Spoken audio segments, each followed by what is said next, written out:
Assalamualaikum warahmatullahi wabarakatuh. Salam guru penggerak. Berjumpa lagi bersama saya Muhammad Farid Nurrozikin. Saya calon guru penggerak angkatan 11 dari Kabupaten Rembang, SMP Negeri 3 Rembang. Pada video kali ini saya mewawancarai dua kepala sekolah tentang bagaimana cara mereka mengambil keputusan ketika menghadapi dilema etika. Selamat menyaksikan.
Assalamualaikum warahmatullahi wabarakatuh, Pak. Waalaikumsalam warahmatullahi wabarakatuh, Pak Bagaimana Farid. keadaannya hari ini, Pak? Alhamdulillah sehat. Alhamdulillah sehat ya, Pak ya.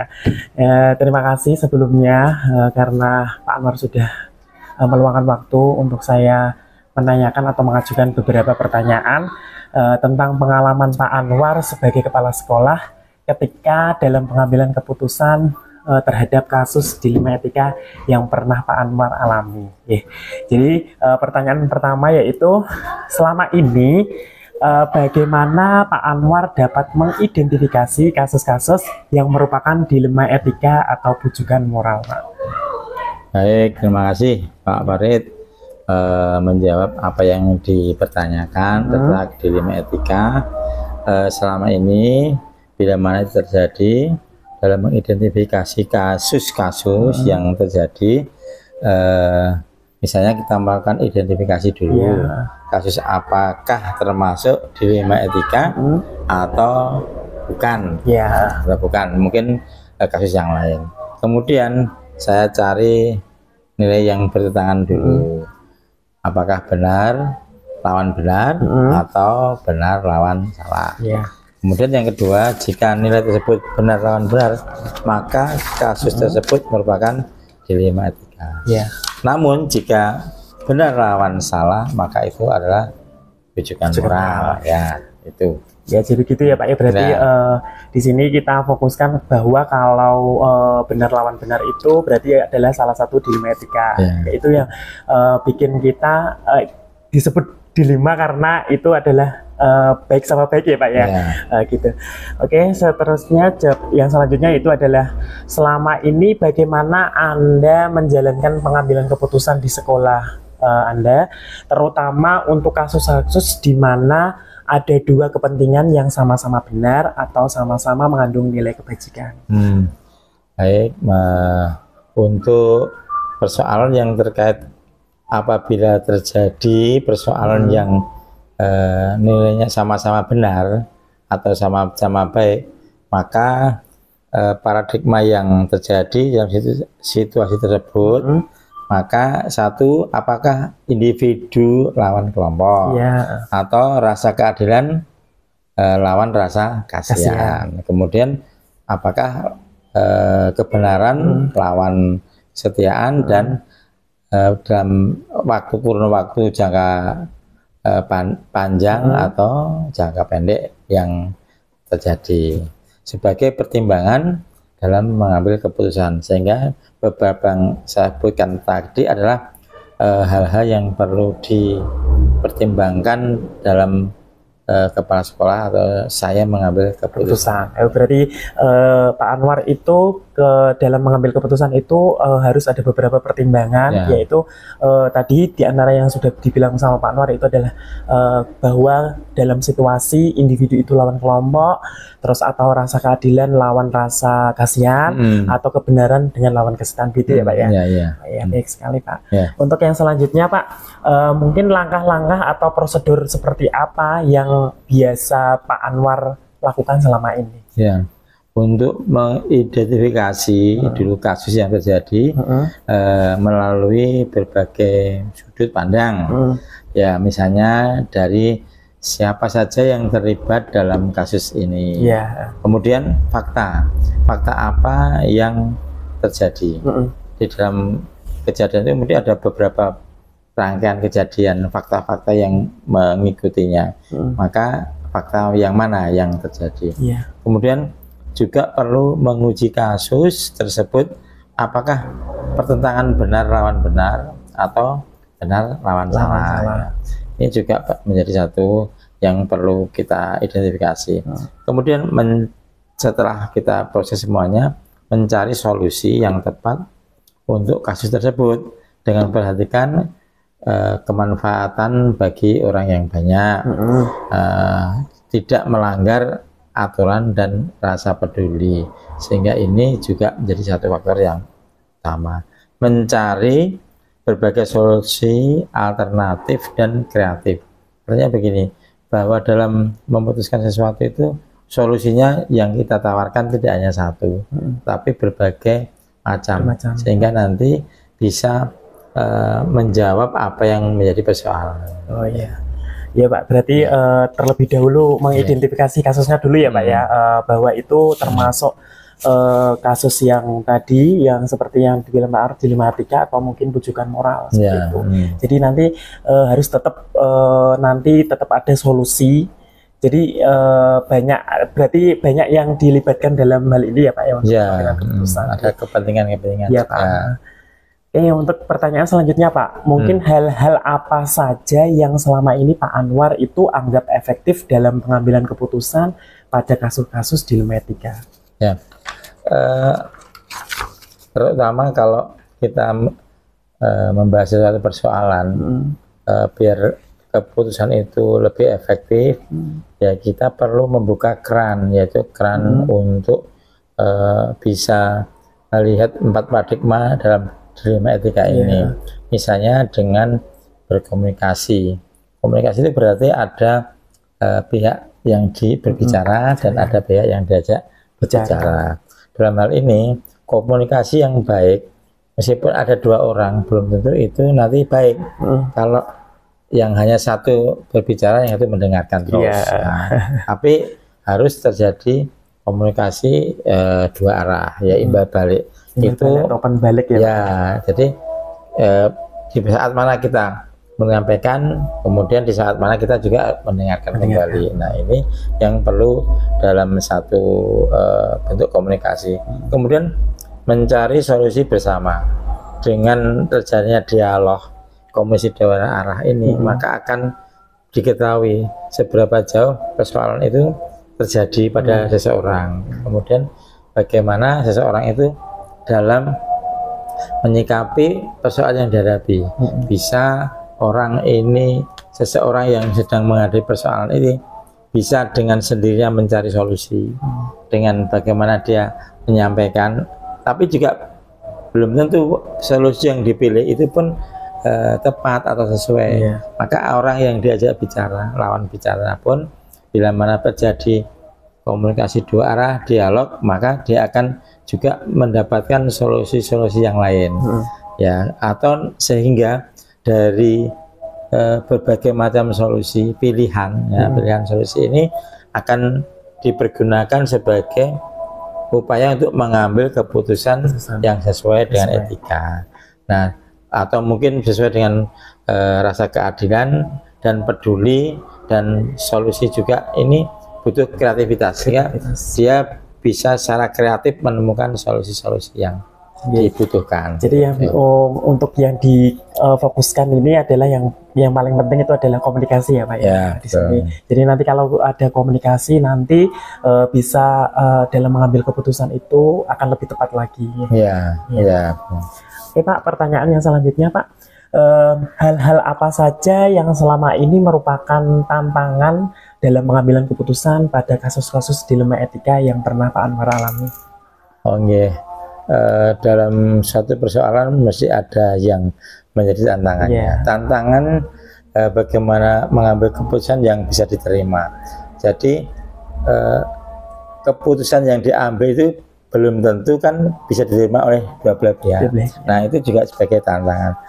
Jadi bagaimana keputusan itu bisa diterima oleh berbagai pihak, semua pihak. Tidak ada yang dirugikan maupun yang hanya menguntungkan sepihak saja.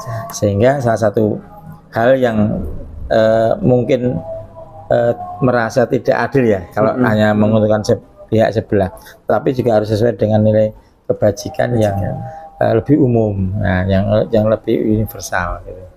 Itu Iya Pak. Terus untuk yang selanjutnya Pak, apakah Pak Anwar memiliki sebuah tata cara atau jadwal tertentu dalam sebuah penyelesaian kasus dilema etika ini? Terus apakah Pak Anwar langsung menyelesaikan di tempat atau memiliki sebuah jadwal untuk menyelesaikannya, dan bentuk atau prosedurnya seperti apa yang pernah Pak Anwar lakukan? Ya, pembagian waktu atau kesempatan untuk menyelesaikan persoalan ini kita melihat secara kondisi. Jadi bisa kondisional, tergantung permasalahan atau persoalan apa yang dihadapi.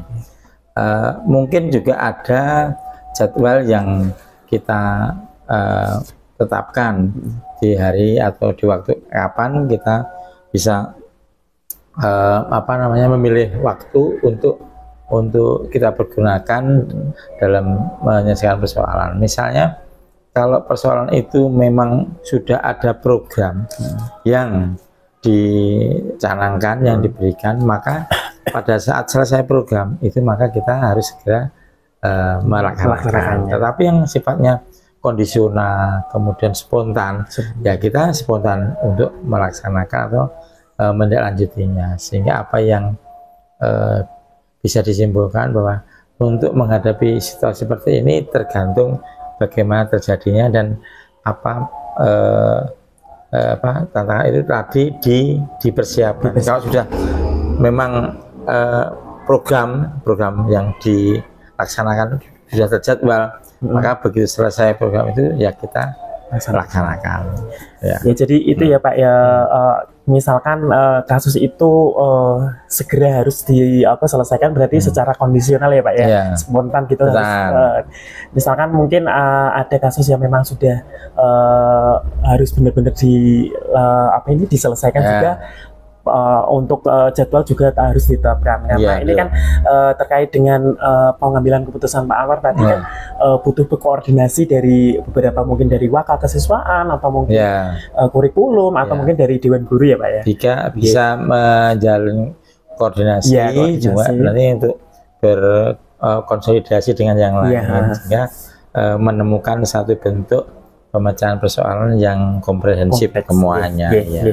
Pak, untuk yang selanjutnya Pak, adakah seseorang atau faktor-faktor apa yang selama ini mempermudah atau membantu Pak Anwar dalam pengambilan keputusan dalam kasus-kasus dilema etika Pak? Ya, di sekolah di SMP Negeri 3 Rembang ini alhamdulillah semua unsur bisa berjalan dengan baik dalam menjalankan tugasnya, sehingga dengan pemahaman tupoksinya masing-masing tugas, pokok fungsinya dari masing-masing ini, sehingga bisa memahami kadar bekerjanya dan bagian apa yang harus diambil, sehingga tidak terjadi overlapping.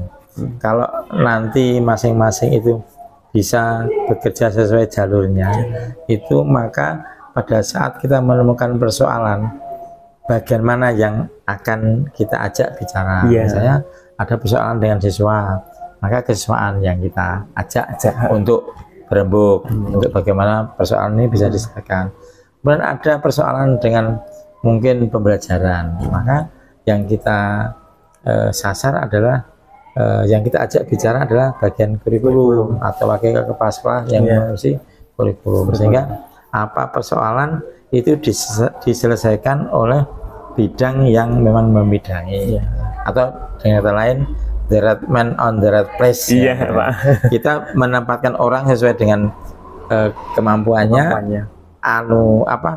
Lebih jauhnya adalah bila mana ada persoalan pun dia mesti menguasai. Nah itu ya. Pak, paham. Untuk pertanyaan terakhir Pak ini ya, dari semua hal yang telah disampaikan tadi, pembelajaran apa yang dapat Pak Anwar petik dari pengalaman Pak Anwar mengambil keputusan saat terjadi kasus dilema etika? Jadi pembelajaran yang untuk apa istilahnya manajemen di sekolah yaitu tentu di sekolah itu diwarnai berbagai macam kepribadian.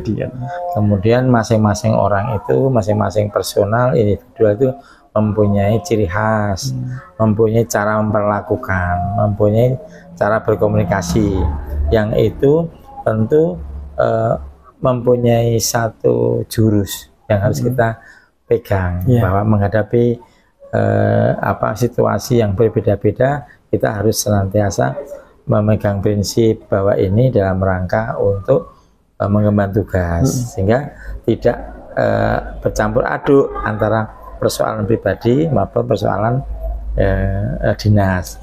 Dan tentu orang-orang ini atau teman-teman kita yang ada di sekolah itu mempunyai latar belakang sosial budaya, cara berbicara, cara mungkin pola asuh waktu dulu, sehingga dalam menghadapi orang lain pun juga mempunyai keragaman. Maka kita dengan prinsip bahwa semua orang mempunyai kelebihan, mempunyai keunggulan, tapi juga ada kelemahannya, dan kita harus pintar-pintar menempatkan itu supaya bisa mengajak dalam bekerja itu secara lebih enjoy, karena tidak perlu menyinggung perasaan. Ya, mungkin dengan kata-kata kita kadang-kadang lupa, oh itu ternyata menyinggung perasaan orang lain. Nah, terus yang penting bahwa saya punya prinsip penerimaan secara positif atau positif regret. Nah, orang itu mempunyai. Kemudian saya memahami bahwa orang itu individual differences, tidak ada yang sama satu sama lainnya, sehingga saya tidak perlu harus memaksa kamu harus seperti itu harus seperti ini, enggak, karena mempunyai tadi potensi masing-masing. Oke Mbak, sekali lagi terima kasih Pak Anwar atas waktunya.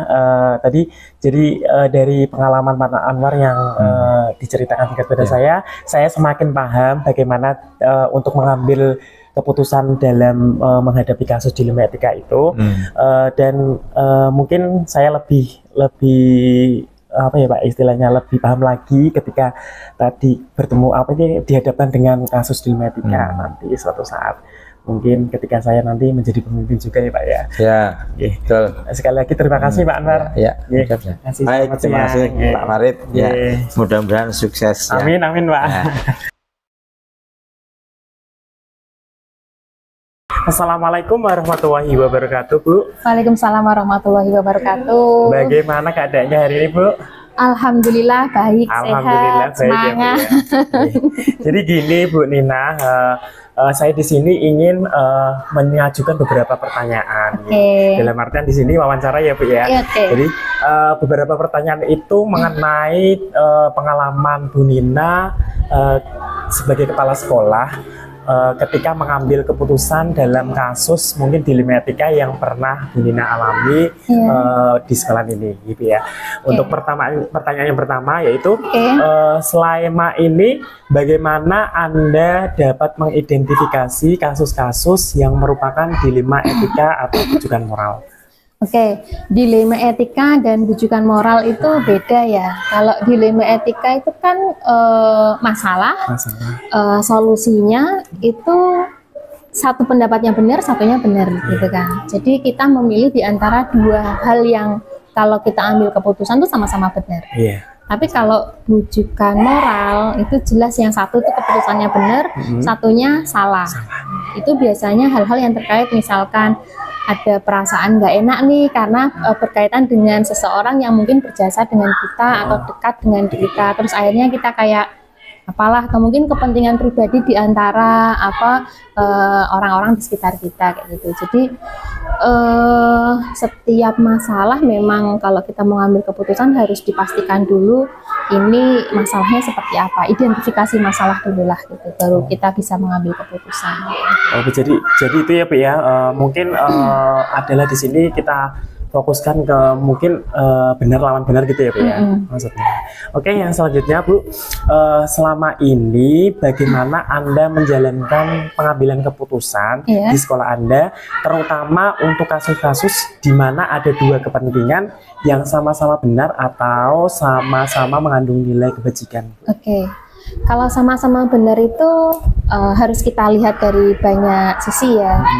Apakah maksudnya gini, ini sama-sama benar, tapi ini masalahnya terkait individu,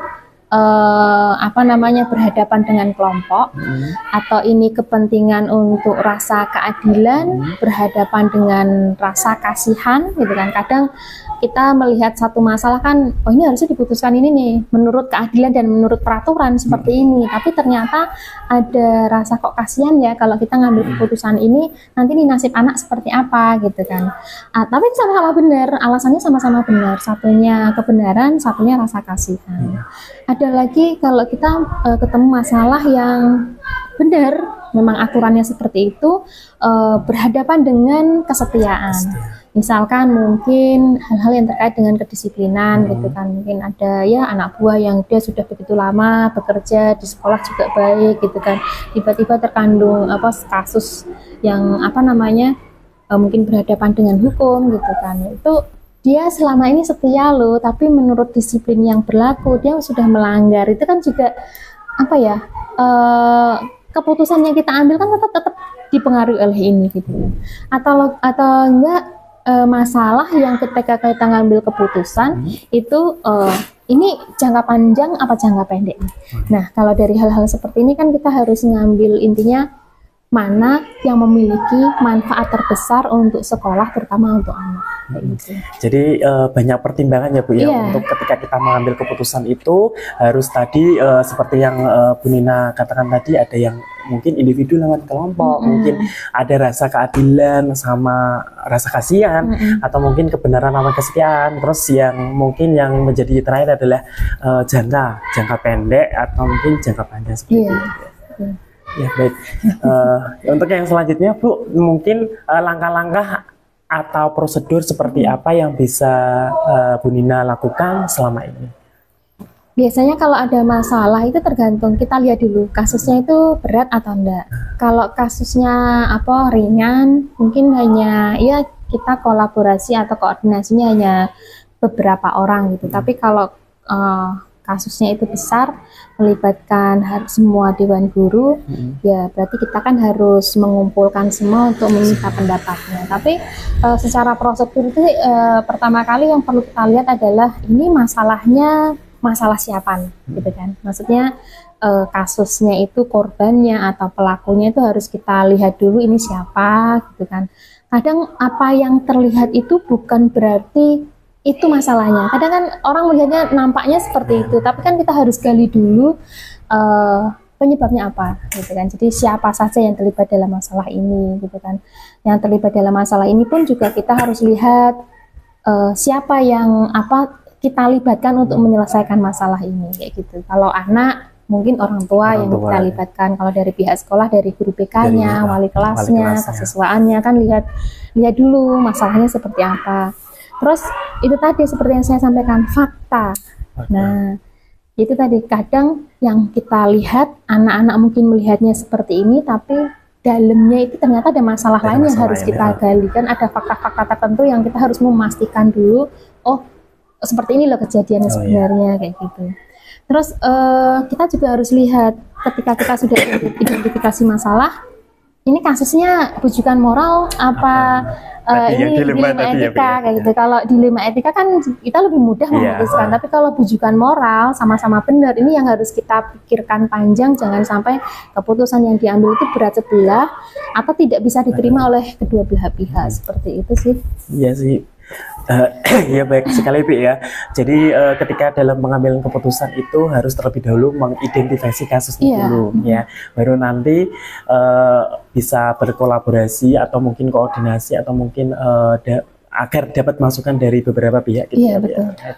Penyelesaian masalahnya seperti itu. Terus untuk yang berikutnya Bu, hal-hal apa saja yang selama ini Anda anggap efektif dalam pengambilan keputusan pada kasus-kasus dilema etika? Balik lagi seperti tadi, kalau dilema etika kan kita lihatnya ini kasusnya individu atau versus kelompok, ya kan, jangka panjang, jangka pendeknya seperti apa ini. Kalau saya ngambil contoh misalkan ini ya, kasus gitu ya. Kebetulan kan untuk kantin, pengelolaan kantin kan selama ini memang belum bagus. Ini kan sedang ada perbaikan. Kita rapat untuk di Dewan Guru, pengelolaan kantin koperasi itu mau kita ambil alih. Selama ini kan memang ada yang jualan gitu kan. Meskipun yang jualan pun juga masih keluarga, tapi secara keuntungan kan kita tidak bisa mengambil keuntungan sebanyak-banyaknya. Padahal artinya keuntungan sebanyak-banyaknya ini karena kita berpikir keterbatasan dana bos yang kita punya, sementara begitu banyak kegiatan siswa, kegiatan sekolah yang harus didanai.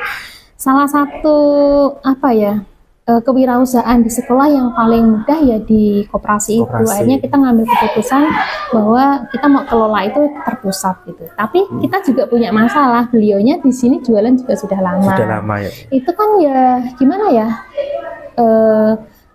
Dilema etika apa bujukan moral kan gitu.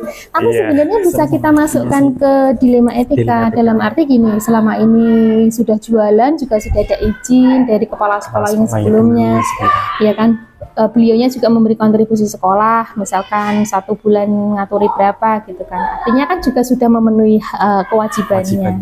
Tapi ini juga benar karena keuntungan ini memang untuk kegiatan sekolah ya memang kita butuh banyak gitu kan. Kalau kita bisa kelola sendiri kan keuntungan bisa kita sebesar-besarnya untuk sekolah kan, untuk anak-anak.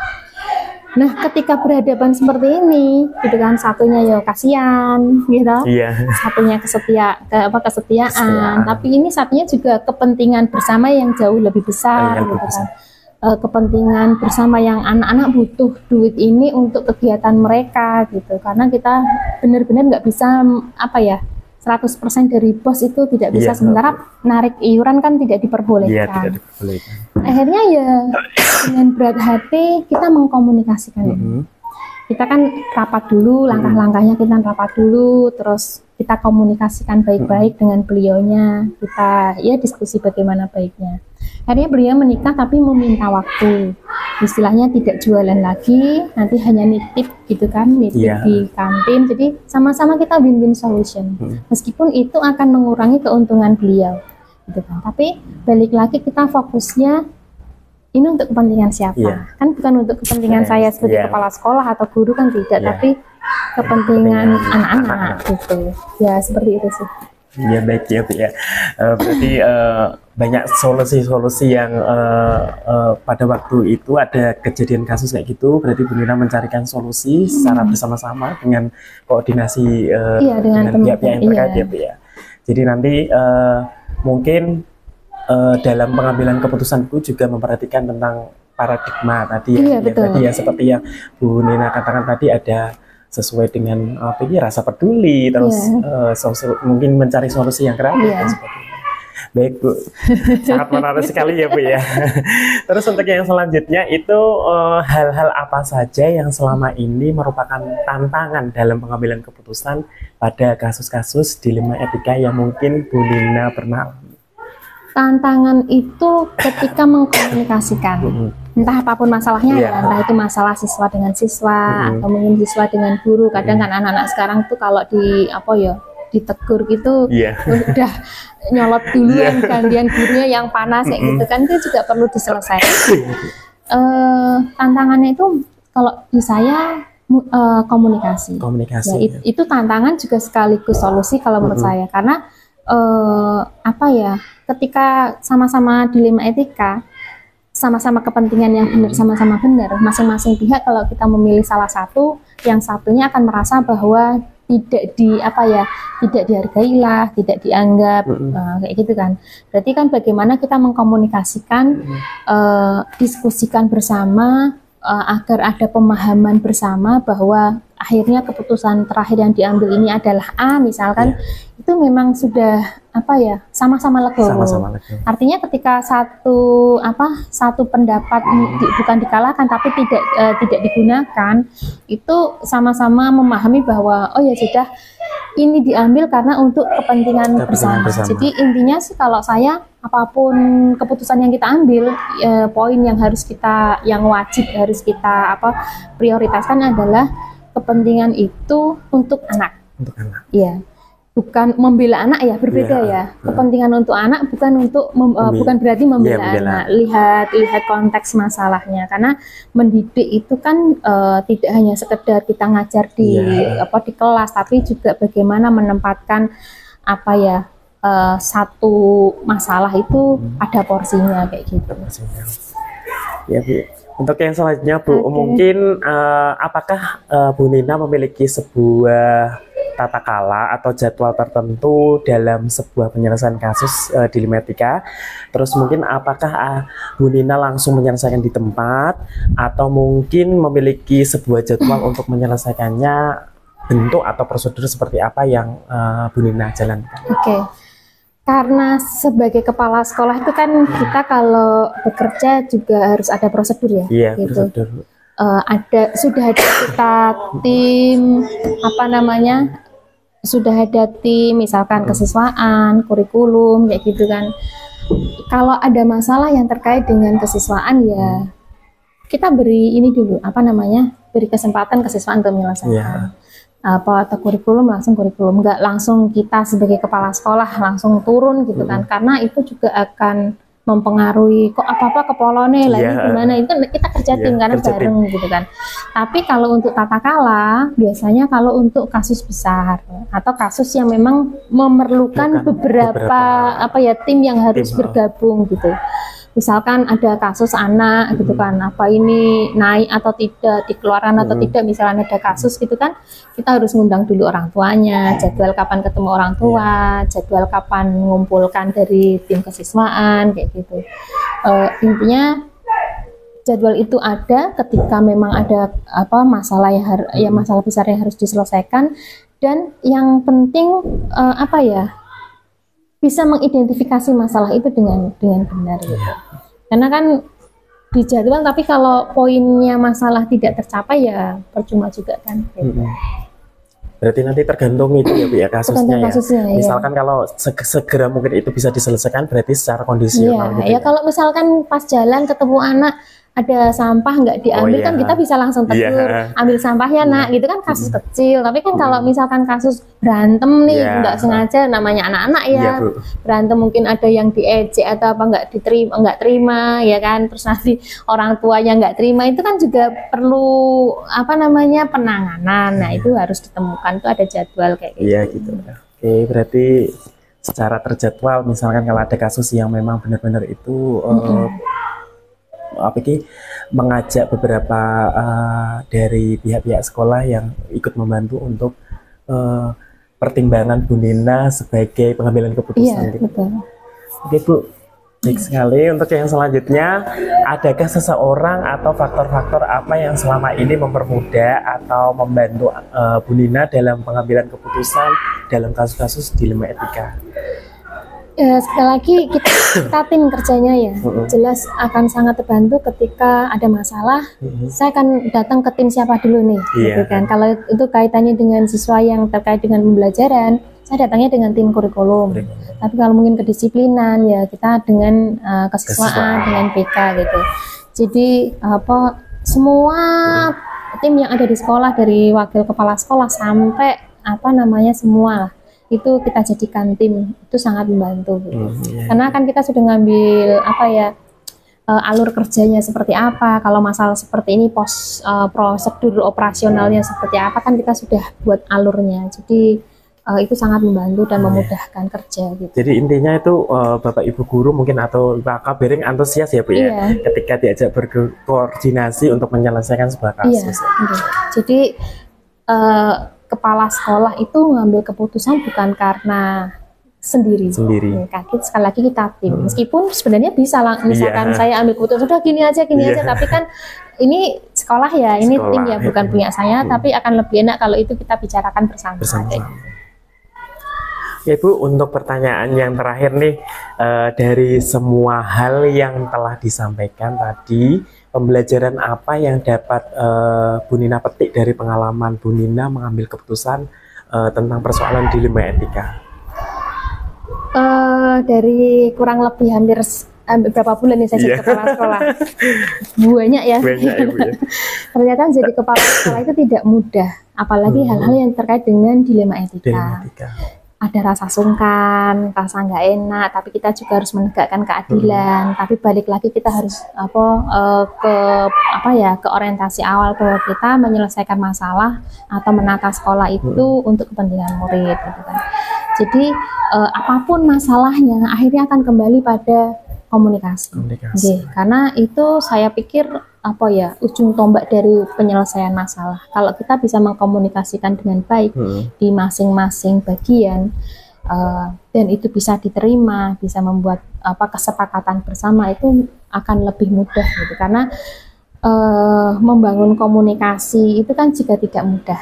Harus ada gini, misalkan apalagi kita orang baru ya, saya orang baru tiba-tiba misalkan ambil keputusan itu tanpa kita komunikasikan gitu kan, harus membangun kedekatan dulu gitu kan, bondingnya itu harus dibangun dulu sampai akhirnya antar lini itu kalau kita ajak bicara enak gitu.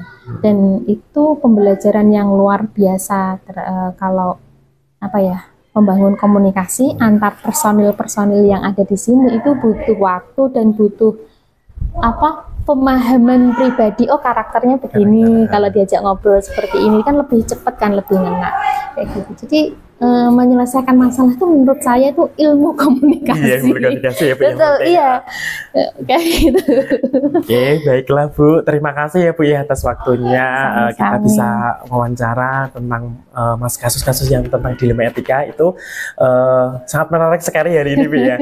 Jadi saya itu semakin paham bagaimana saya bisa mengambil keputusan atau dari pengalaman belajar dari pengalamannya Bu Nina ya sebagai seorang kepala sekolah. Jadi saya lebih tahu bagaimana cara ketika kita mengambil keputusan itu saat mengalami kasus dilema etika. Iya betul. Apalagi kalau pimpinan itu egois, itu akan tidak benar sekali. Benar sekali Bu ya. Kadang kita yang sudah ngobrol gitu aja belum tentu keputusan yang diambil bisa istilahnya kok gini masih gitu. Tapi balik lagi kalau kita sudah ngobrol, sudah komunikasikan dan paham tujuan kita, insya Allah semuanya baik-baik saja gitu. Iya. Oke. Sekali lagi terima kasih. Sami-sami, makasih sudah main ke sini. Kalau nggak gini nggak sampai sini. Iya Bu ya. Baik, saya nanti mohon izin pamit dulu. Pokoknya hari ini terima kasih banget karena banyak pembelajaran yang saya dapatkan untuk ketika saya nanti misalkan kalau berhasil menjadi kepala sekolah bisa mengambil keputusan. Amin amin. Wah, terima kasih ya Bu ya.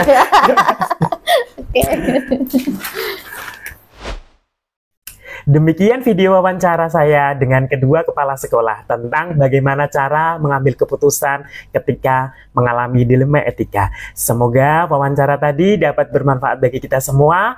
Akhir kata, semoga tergerak, lekas bergerak, dan mari menggerakkan. Terima kasih. Wassalamualaikum warahmatullahi wabarakatuh.